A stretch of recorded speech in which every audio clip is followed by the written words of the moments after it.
Hey, car nerds! Welcome to the ultimate smackdown of the SUVs. The 2025 Nissan Pathfinder versus the 2025 Toyota Highlander.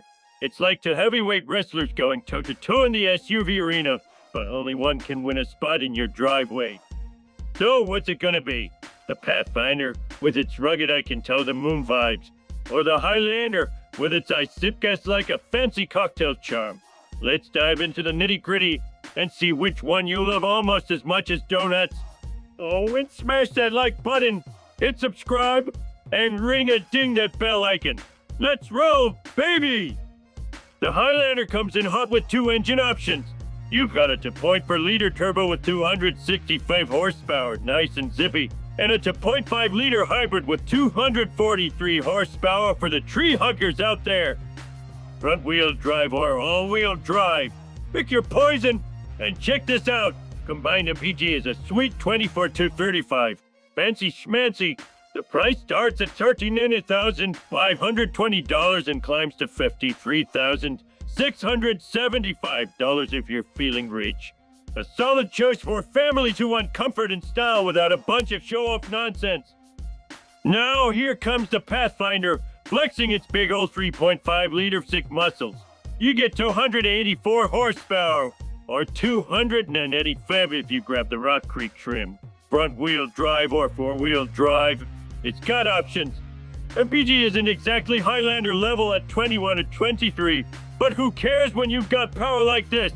The price tag starts at $37,070 and tops out at $50,810, so you'll save some dough.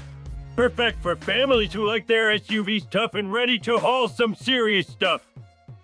The Highlander is like that smart kid in class. It's got all the answers. Standard power liftgate, lane keep assist, road sign assist, and heated side mirrors. Fancy. The ecstasy trim is all sporty with a tuned suspension and cool looks. And if you like fancy gadgets, multi-terrain select, and a digital rearview mirror make it a solid pick for road warriors. But here's the thing, the base Highlander is pricier than the Pathfinder's by $1,000. That stings. And those jammy speakers max out at 11. Seriously, the Pathfinder's got 13 Bose ones. Also, the engines, they're not exactly screaming vroom, more like a polite vroom.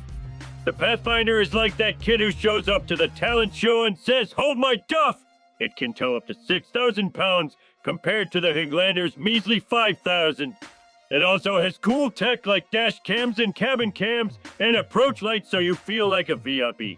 Who doesn't want a paparazzi entrance every time you unlock your car? But let's talk about those stiff seats, yikes! If you've got a long road trip planned, your backside might not thank you. And the Rock Creek trim doesn't bring the off-road goodies you'd expect. No upgraded suspension or multi-terrain selector here. Also, the standard infotainment screen, just 7 inches. The Highlander's got an 8-inch one, and let me tell you, size matters. The Highlander is like the responsible sibling, efficient, stylish, and great for families who want all the bells and whistles while still saving on gas. It's got sporty trim safety features and hybrid options that make it feel super fancy, but it's a little more expensive and not as powerful. The Pathfinder, on the other hand, is the wild child. It's tough, it's strong, and it's ready to tow your boat to the lake. It's a better deal for adventurers who need muscle over comfort, even if it's stamped on a few tech and luxury touches. So which one's your SUV soulmate? Let me know in the comments, and let's argue about it like family at Thanksgiving. Oh!